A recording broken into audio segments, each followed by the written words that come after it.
in Sannam S4's webinar series. Tonight, you've got a one-man show, so just myself, Ed Dixon, and we're looking at the topic of managing an early-stage business in India. And we selected this topic because most of our clients are foreign organizations, and at one point in their journey with India, they encounter this point in their lives before they go on to become successful, we hope. So we felt it was worth indulging in this topic a little bit. The challenge is really for an organization in any early stage business. Obviously there are generic challenges across the world. Today we'll try and focus in on those that are perhaps a bit more specific to India. So for about 20 minutes or so, I'll run through some slides. Please do use the chat window if you've got any questions for me, and I'll do my best to answer those towards the end. So before we get going, my name is Ed Dixon. So I'm the Group Chief Operating Officer and Managing Director at Sannam S4. I've been working in India since 1997 and with a variety of different types of businesses. Most recently, I guess with Sannam S4 itself, and taking us from an organization through this journey. So I'll be drawing on personal experiences as well as experiences from past lives, colleagues, clients, etc. So before we get started, I'm just going to run through, I call it a health warning, but a few caveats. So I think on a topic like this, sometimes there's one is naturally drawn into perhaps some generalizations. So please bear with me if they feel too broad. The other thing I'd like to say is just that growing an early stage business, whilst, and I will run through some of the challenges, certainly has its challenges. It's been one of the most rewarding experiences, both professionally and personally, that I've had in my life, and it's good fun. So, and I think an important point to make at the outset is with India, you need to try and get yourself into a mindset that things aren't right or wrong. They just are what they are. And it's easy for me to say that, and it's easy for me to write those words on a slide, but it takes some time to adjust your mindset to that way of thinking. India works a bit differently to other countries. All countries have their own peculiarities. India is no different, and you have to adapt to that to be successful. The final point, just before we get into the meat of the presentation, is that change is happening in India. We've got a relatively new government and with a mandate to shake things up a bit. So some of the mechanics of getting a business started in India, we expect to improve. I will touch on some of those points as we go through, but I'm commenting what as things are today intentionally.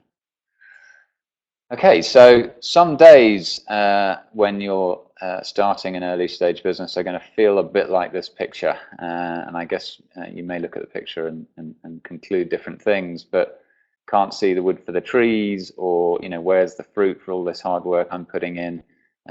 Those would probably be the expressions I would use. So and India will have its own set of challenges. Tonight what I'm going to try and do is run through two key areas really. One around expectations, and the second then is around people and culture. Both critical things, and in my view probably the most important thing in terms of how one succeeds. As I go through, I'll try and thread in some examples, real examples, to make it perhaps more useful for you. So I talked about establishing realistic expectations. So for organizations that are looking at India, planning is going to be important. There are other things other than planning, but using good business discipline certainly has value. Do your homework. You'd be surprised by how many organizations we meet who seem to somewhat throw the rule book out when it comes to looking at India, and suffer as a result. That means really understanding the market that you're coming into, where you're going to focus, whether you're going to partner with someone, if you're going to partner with someone, whether that organization is the right partner.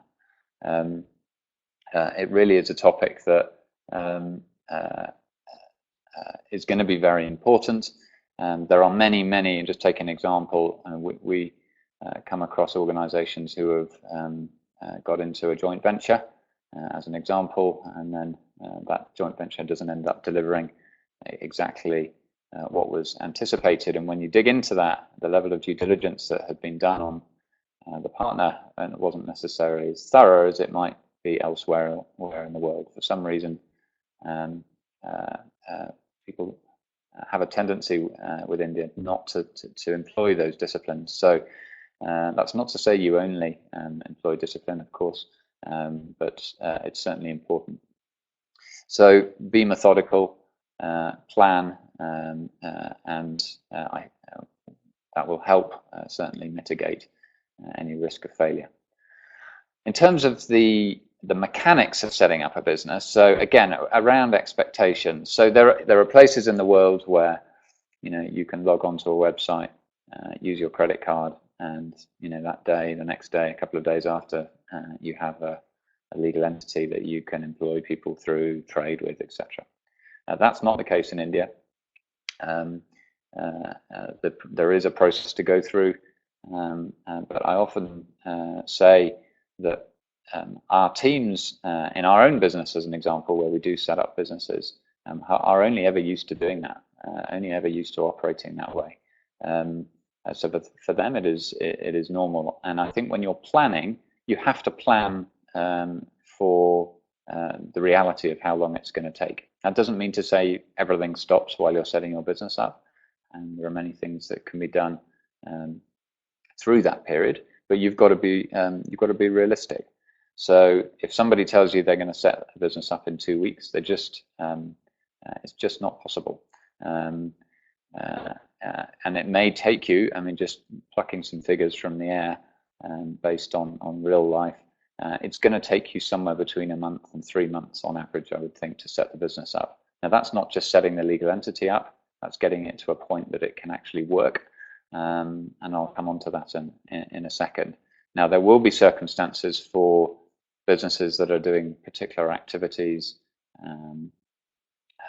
where particular licenses are required and that sort of thing, where it could even take longer than that. The point is, do your planning up front, get a realistic view of how long that's going to take, and bake that into your plans. In terms of the actual process itself, I said I'd come back to that. So if you're setting up a legal entity, there's the actual entity incorporation process. It doesn't actually take that long to complete the process. The thing that takes time is preparing all the papers required in order to submit. Once the papers are in good shape, it's often a matter of days before those are processed. So you get your company running. You'll then need to go through and obtain a series of registrations. Some of those have to be obtained sequentially. And once you've got those registrations, things like a PAN number and a TAN number, you would then be in a position to apply for a bank account. Once you've got a bank account, you then need to fund that bank account. And once you've funded it with its initial share capital, you get a business commencement certificate. And from that point onwards, you can employ people, you can sign contracts, and so on. So there is a process that you have to go through. Again, the main thing is that you understand what that process is, and there are things that you can do to speed that process up.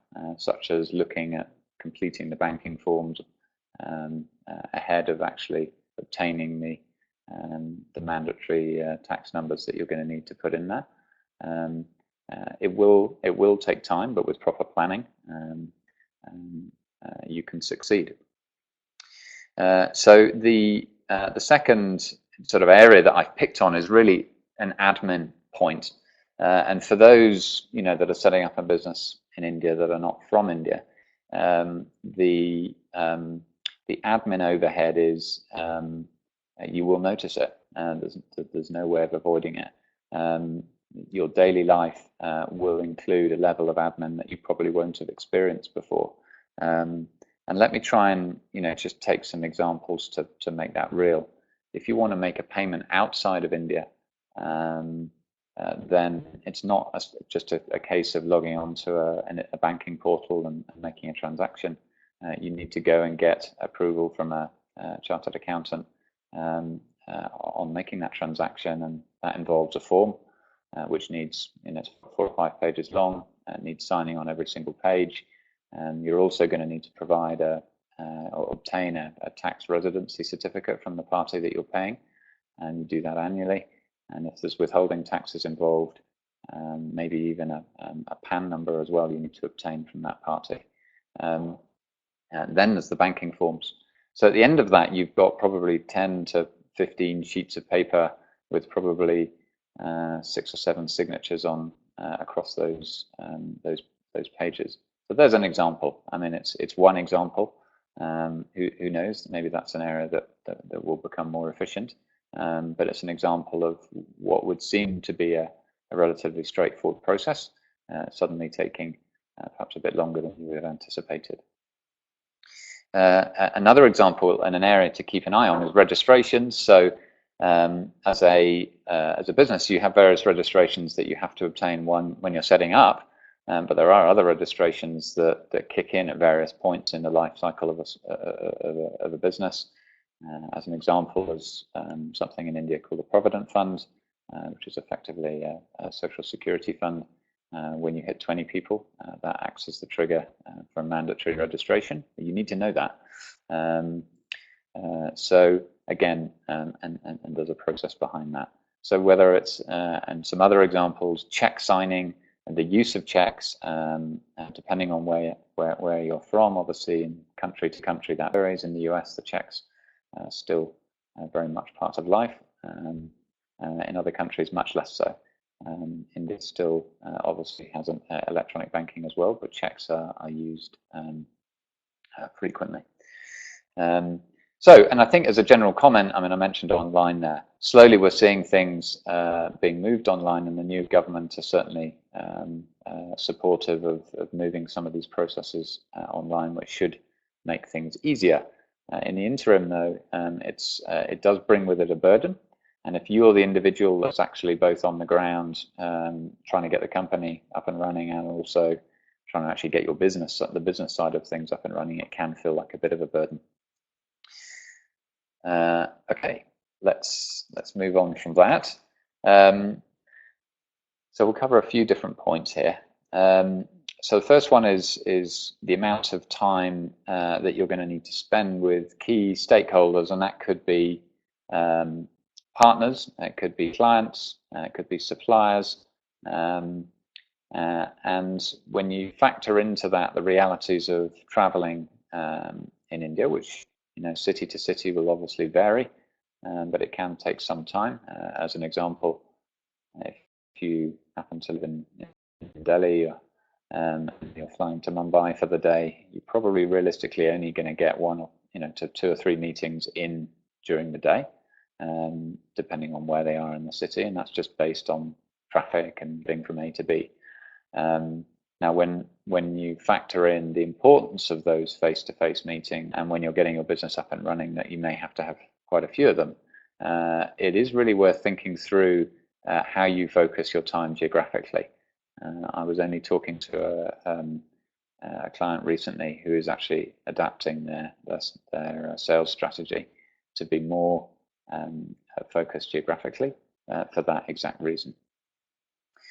The next one is, and again may seem a bit sort of theoretical, I guess, but compliance and staying compliant in India is a big deal. There are plenty of organizations that don't, but you want to stay on the right side of the authorities, and you need to invest time up front, really understand what that means.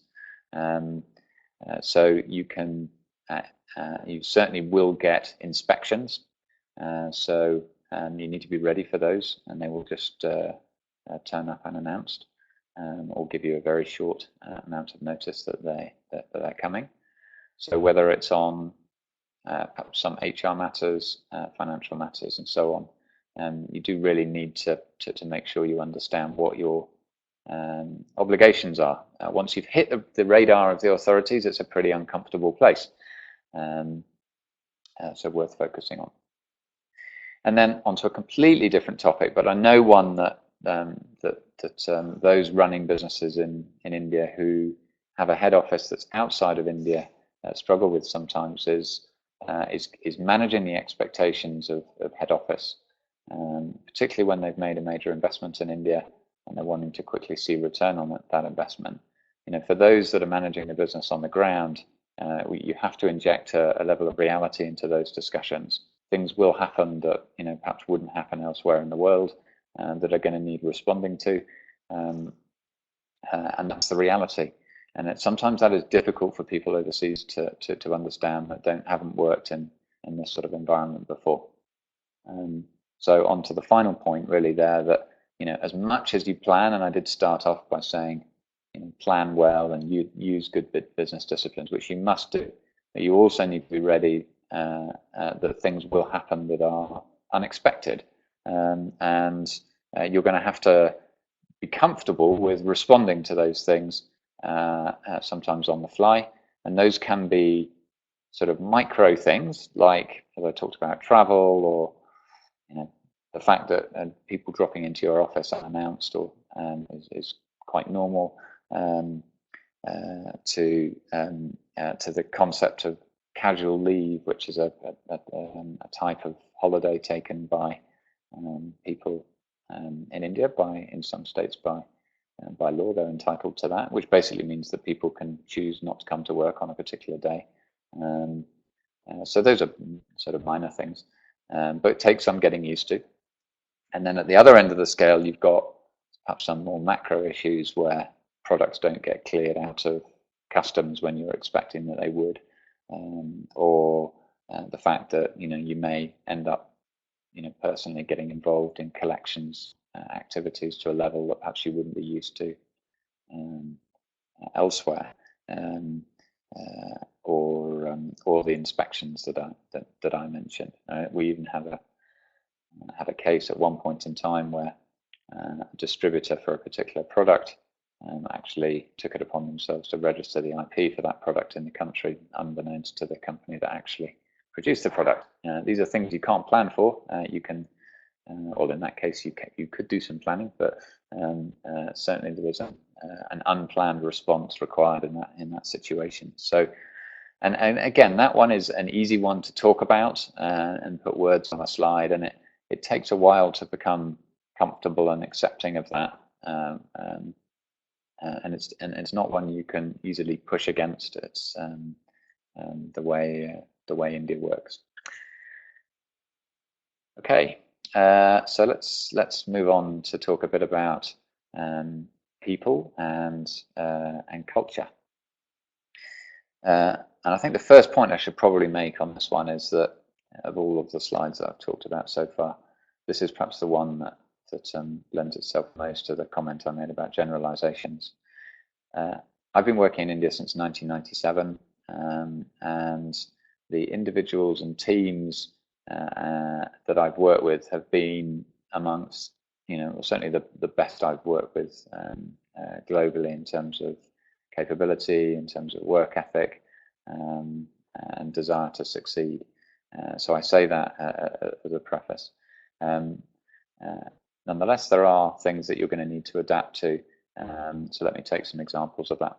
So on talent, and I won't reel off all of the statistics about the size of the workforce in India, but it is big, but for that, it's not always easy to find the right person, and particularly for foreign organizations that are working in India, and in early stage business where you've got somebody that's got to both do the job domestically, but they're also got to interface with a business overseas.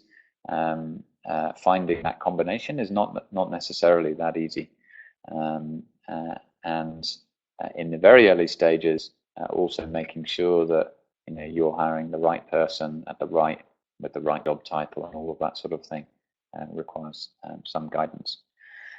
So let's move on to talk about that. I mean, in terms of the people approach, India is quite a hierarchical society, and you feel that in the workplace in terms of people's expectations, and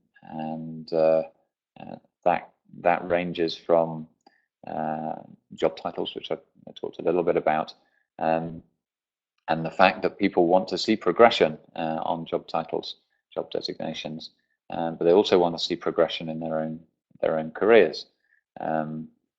India is quite well known for having quite high levels of attrition, and part of what sits behind that is people wanting to develop themselves. That's both financially, but also professionally.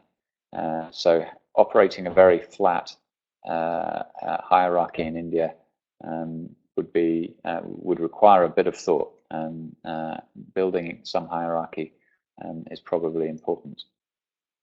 Role definition is another thing. The mentality in the workplace is very much governed by, what is my role, and then performance against that,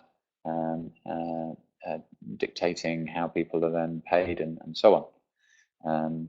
So putting some effort in to make sure that the boundaries are clear is going to be important, versus some other cultures where perhaps people are more accepting to operate in an area of grey, and that certainly is something to avoid, at least at the outset. And of course, that is a big generalization, and particularly in more junior positions, making sure that role clarity is clear. And then compensation structures. So, I mean, that can range from, something as fundamental really as if you're paying a salesperson, what would the fixed and variable percentages be, all the way through to what types of benefits would be normal, and so on. And we find quite often that, organizations that are coming into the market and for the first time are looking at or in negotiations about employment, and then things are negotiated early on, which then end up setting almost a precedent for future employment. And quite quickly, you could discover your cost base gets out of control on what seem to be relatively small points. So again, something to be understood. And then communication styles, and if you've not worked in India before, orientating yourself on what the best communication style is to try and get the best out of your people is going to be important. And in some cases, that's going to be very prescriptive instructions, and in other cases not. But you need to work out what that balance is.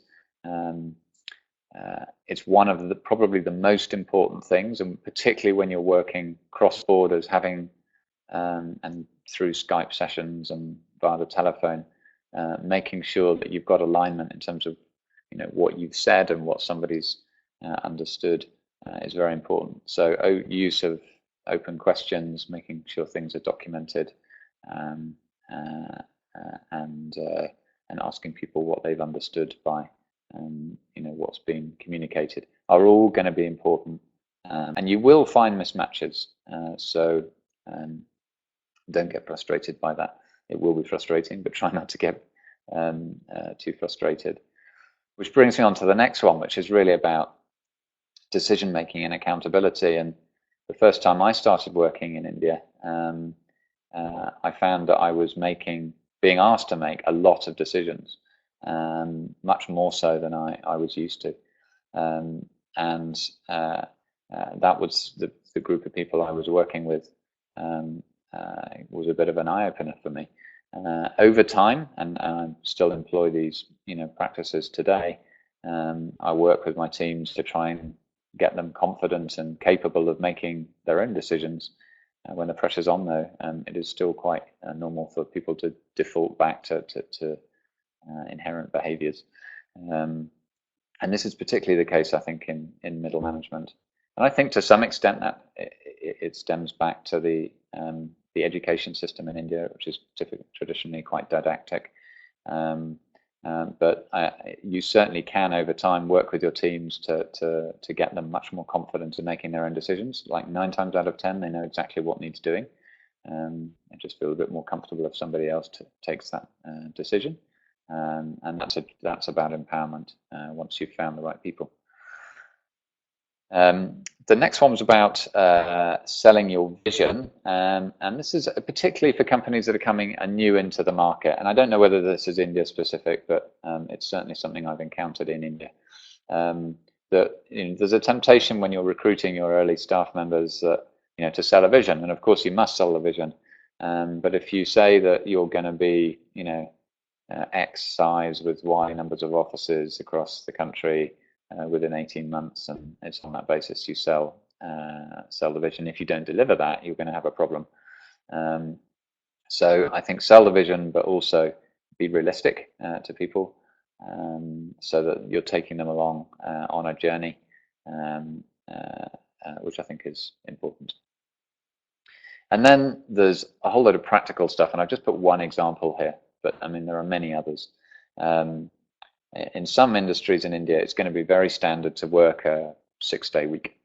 So you've got to ask yourself at the outset, are we a 6-day week company? And the reality is, if you want to compete domestically, you need to operate on the same standards that everybody else does. So that will require some changes, and particularly where you've got group policies and that sort of thing to attach yourselves to. This will be an area where you'll see some variances. So,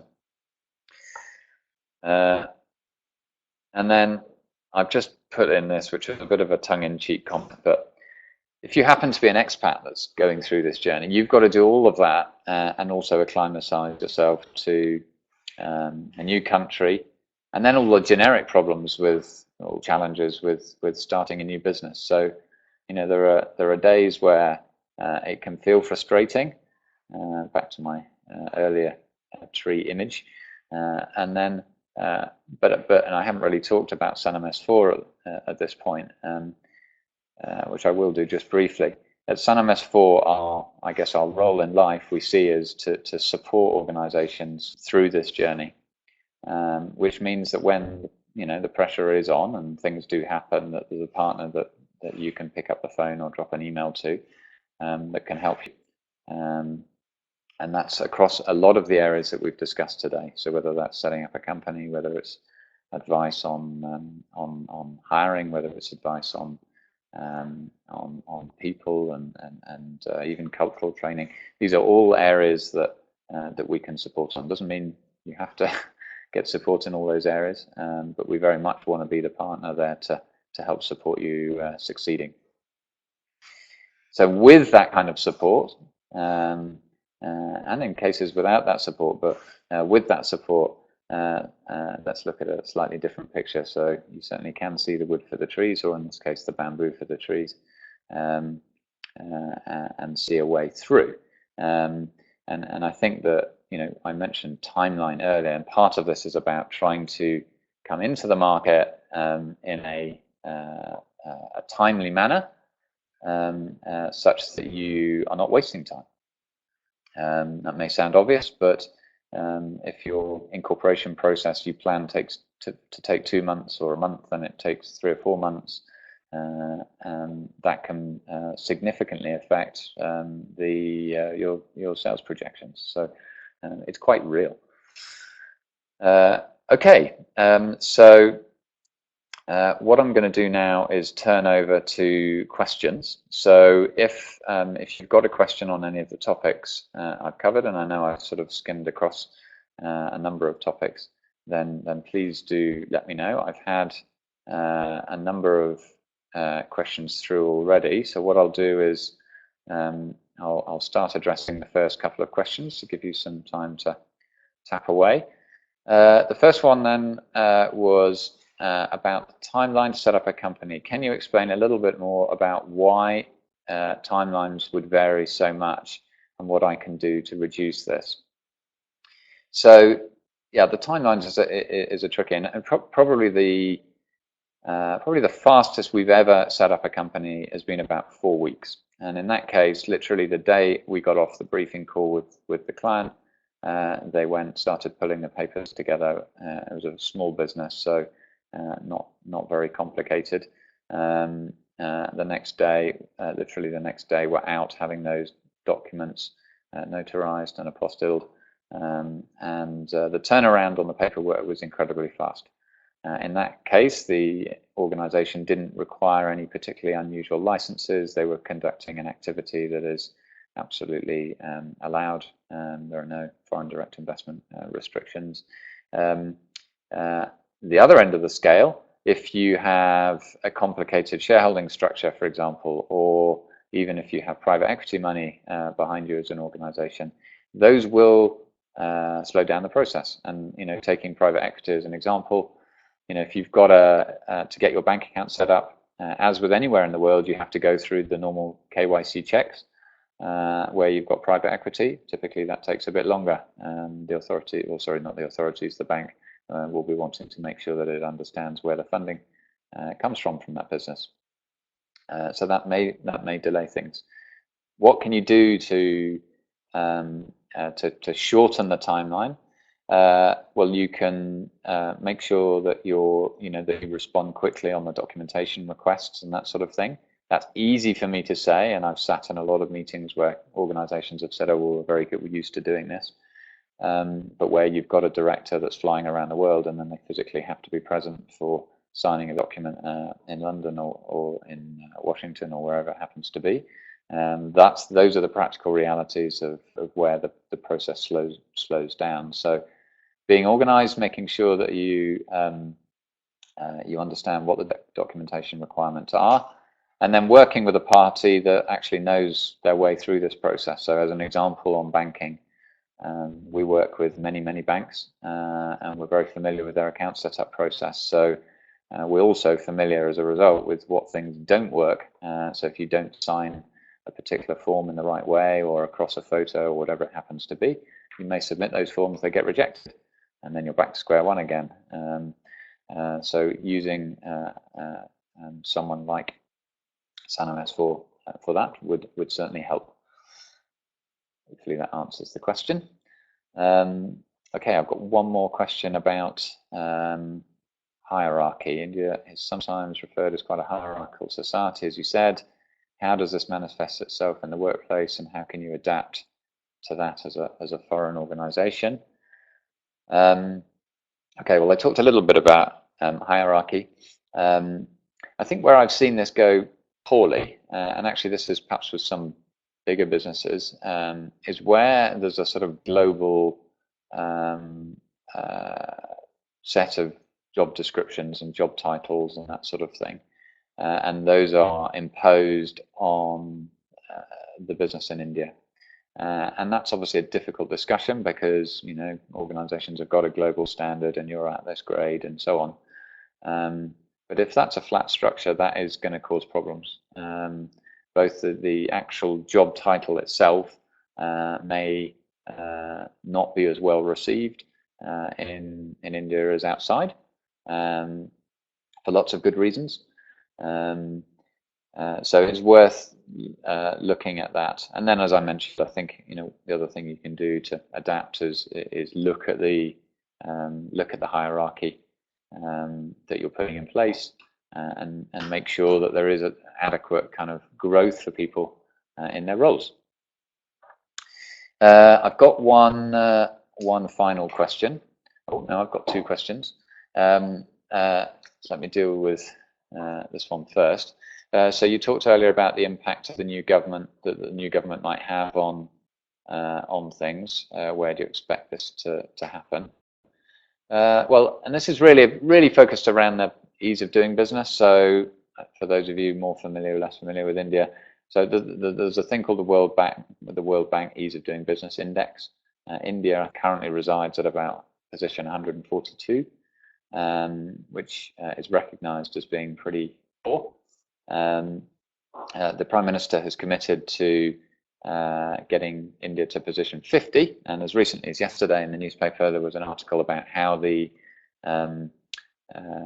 individual states about how they're competing with one another to try and get them the procedures within their own states improved quickly, which is a good sign. That's an article I want to be reading. So I do expect to see change there, as I referred to earlier. More activity online, clearance where you currently have to go to multiple bodies for clearance on the same topic, trying to consolidate those. But this is easy to say, some of the stuff, and difficult to do. Doing it at the national level is one challenge. When you've then got to do that across states, again, more difficult. So, okay, I've got one more question, which I'm just reading here. So, loved your comment about the empowering middle management to take difficult decisions. Is, in your experience, how long did it take to take them off? To take their own decisions. So, I mean, the reality is that varies person to person. Some are more confident, and also the reality is, in doing that, you will run into some mistakes where the wrong decisions are made. But at a personal level, I found it quite overwhelming, the number of decisions I was being asked to take, and actually that gets in the way of the thinking time that you need to actually do your own job. So it's almost by necessity that this is an area that I've focused on. So when you've got individuals of a more junior level, they're probably going to need longer to orientate themselves. But I think particularly in the middle management layer, you need to employ the same disciplines as you would elsewhere, in terms of making sure that you're not just promoting people into management roles without any training. And there is a real point there around India that having the word manager in your job title is at some point in your career is very important, and that point is for many organizations dictated by how many years work experience you've got. And you may find somebody operating in a manager role, but actually just managing, themselves and their own job. So when they actually are promoted into management positions where they need to manage people, it's the same scenario. You need to train people to do that, empower them to make their own decisions. I think the communication point I made earlier is also important, to make sure that people are clear on what's expected from them. I've got one more question. Sorry, got a pad of paper here. My Indian partner company tells me there is endemic corruption, e.g. an expectation of one's inflated contract payments in order to do business. What is your view? Well, you never have a discussion on India without the corruption topic cropping up. The reality is, of course, the reality is that corruption is rife in India. The new government is very much pushing governance and transparency, and leading from the top. That said, I think probably India has generations of change ahead of it to really tackle it at all levels. And I think one thing that's important to remember is that you in the workplace obviously need policies and that sort of thing to deal with this. If you're particularly if you're a British or an American company, and particularly for British companies, because the laws are very, very strict, it's not an option. You cannot pay a bribe or receive a bribe. So you, in some senses, that your the way in which you operate very clear, and you need to be ready to answer that question in a very straightforward manner if you're asked it. The other thing I'll just say on that, which comes back to our own sort of thinking about your employees, is that the practices that they're used to in their day-to-day lives will probably be a little bit different from what you're asking them to do in the workplace. So again, on when you're introducing policies, it's a question of explaining why and the rationale behind that, and undergoing training and these sorts of things. So the other comment I would make is it depends on the sector that you operate in. For some sectors, it's going to be difficult to avoid.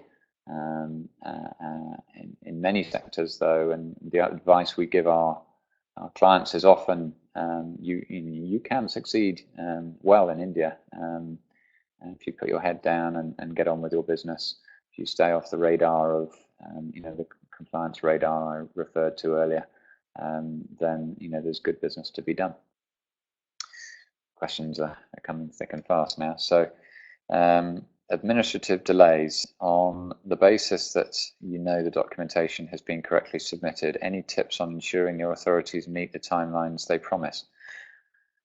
Well, actually, I think things are improving a bit here. And let me just use an example. So in the actual incorporation process, it's actually broken into, for a legal entity, it's broken into 2 stages. The first stage is a naming process, and when we receive the documents and we submit them to the authorities, you used to have probably a 7 to 10 day delay in the processing of that, and that process basically you nominate a series of names for the company, and they're either accepted or not. That process is now operating down at about 1 to 3 days, and that's since the new government has come to power. There's a lot more pressure in terms of accountability being put on bureaucrats, and we are seeing the effect of that, which is positive. The reality is, in terms of following up on documentation and the position that things are in the process, the best way of doing it is to use somebody that interfaces with those authorities regularly. As an example, we have an in-house company secretarial team, and that's what they do. Their job is to interface with the authorities in terms of submission of forms, correcting any errors that are identified, and so on. And it could be quite a small thing that ends up holding up an application. So actually getting to the right person to find out what the problem is half of the battle. Good. Okay. So we are probably just up about the level of time that I thought we'd be. That's it in terms of questions. So I hope you found that useful. Please do check in on the Sannam S4 website for other webinars. If there's anything I personally can do to help answer any other questions, I've left my contact details up there for the last 10 or 15 minutes. So please do reach out to me, and I'd be very happy to share whatever learnings I've got, and of course, as required, pass you on to members of the Sannam S4 team. So with that, I wish you a good day and good evening wherever you are in the world, and thank you.